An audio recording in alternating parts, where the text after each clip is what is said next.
എന്റെ ബാഗിൽ ഇരിപ്പുണ്ട്, വേണമെങ്കിൽ വന്ന് തുറന്നു നോക്കി എങ്ങനെ കിട്ടും. ഈ ബാഗ് മൊത്തം മണപ്പുറം ധനകാര്യ സ്ഥാപനത്തിൽ തട്ടിപ്പ് നടത്തിയ ധന്യ സോഫ്റ്റ്വെയറുകൾ ഉപയോഗിച്ചാണ് പണം അടിച്ചു മാറ്റിയിരിക്കുന്നത്.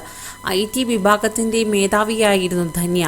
ഇത് തട്ടിപ്പ് മറച്ചുവെക്കുന്നതിനും ധന്യയ്ക്ക് സഹായകമായി. തട്ടിയെടുത്ത 20 കോടി കുടുംബാംഗങ്ങളുടെ പേരിലുള്ള അക്കൗണ്ടുകളിലേക്കാണ് ധന്യ മാറ്റിയത്. ഓൺലൈൻ റമ്മികളി വഴി ദൂർത്തടിച്ചു കളഞ്ഞത് 2 കോടി രൂപയാണ്. ഒട്ടേറെ വാഹനങ്ങളും വാങ്ങി തൃശൂർ വലപ്പാട്ടെ വീട് പണിയാനും ഒട്ടേറെ തുക ചിലവഴിച്ചു.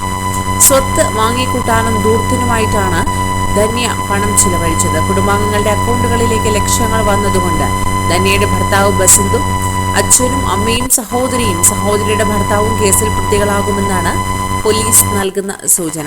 അതേസമയം പോലീസ് സ്റ്റേഷനിൽ എത്തി ഇവിടെ തന്നെ കീഴടങ്ങുകയായിരുന്നു. യാതൊരു വിധത്തിലുള്ള ഭാവവ്യത്യാസവുമില്ലാതെ പോലീസ് സ്റ്റേഷനിലെത്തി കീഴടങ്ങുകയായിരുന്നു. അതിനുശേഷം മാധ്യമങ്ങളെ കണ്ടപ്പോൾ വളരെ പരിഹാസത്തോടെ മാധ്യമങ്ങളോട് പെരുമാറുകയും ചെയ്തു. എൻ്റെ ഭാഗ്യം നിറച്ചും പണമാണെന്നും വേണമെങ്കിൽ കാണിച്ചു തരാമെന്നൊക്കെ ധന്യ മാധ്യമ പ്രവർത്തകരോട് പറഞ്ഞു. കൂടുതൽ വാർത്തകൾക്കായി ഈ ചാനൽ സബ്സ്ക്രൈബ് ചെയ്യുക.